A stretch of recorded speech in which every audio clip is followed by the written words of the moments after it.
ইউক্রেনের দিনপ্রতে ড্রোন হামলা চালিয়েছে রাশিয়া। এতে হতাহত হন বেশ কয়েকজন। স্থানীয় সময় বৃহস্পতিবার এই হামলার ঘটনা ঘটে বলে জানায় ইউক্রেনীয় পুলিশ।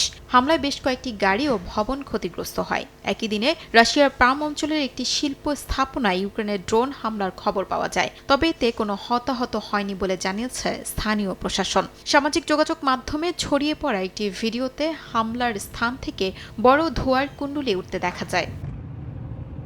ইউক্রেনের খার্কিভ অঞ্চলে রাশিয়ার এফপিভি ড্রোন হামলার ঝুঁকি বাড়ছে বলে সতর্ক করেছেন এক ইউক্রেনীয় আর্টিলারি সৈনিক। তবে ঝুঁকি বাড়লেও পদাতিক সেনাদের সহায়তা করা এবং শত্রুর অবস্থান ও অস্ত্র লক্ষ্য করে আঘাত হানতে আর্টিলারি এখনও অত্যন্ত গুরুত্বপূর্ণ ভূমিকা রাখছে বলেও জানান তিনি। লিপ্তসি এলাকার আশেপাশে লড়াই এখনও তীব্র। এদিকে রাশিয়ার সামরিক বাহিনী বলছে ইউক্রেনের হামলার প্রতিরোধে তারা খার্কিভ ও সুমি সীমান্ত অঞ্চলে একটি বাফার জোন তৈরির চেষ্টা করছেন। এদিকে মার্কিন প্রেসিডেন্ট ডোনাল্ড ট্রাম্প ও রুশ প্রেসিডেন্ট ভ্লাদিমির পুতিনের ফোনালাপে অনেক গুরুত্বপূর্ণ প্রশ্নের উত্তর দেওয়া হয়নি বলে মন্তব্য করেন ইউরোপীয় ইউনিয়নের পররাষ্ট্রনীতি প্রধান কাজা কাল্লাস। স্থানীয় সময় বৃহস্পতিবার বৈশ্বিক অর্থনীতি ইতিমধ্যে ক্ষতিগ্রস্ত হচ্ছে জানিয়ে তিনি বলেন, তেলের দাম বৃদ্ধিতে রাশিয়া অতিরিক্ত আয় করছে এবং হরমুজ সংকটের কারণে নর্ডিক ও বাল্টিক অঞ্চলে যুক্তরাষ্ট্রের অস্ত্র সরবরাহের বিলম্ব হচ্ছে।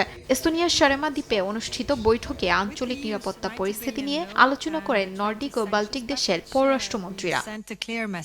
শিউলি রোজা, সময় সংবাদ।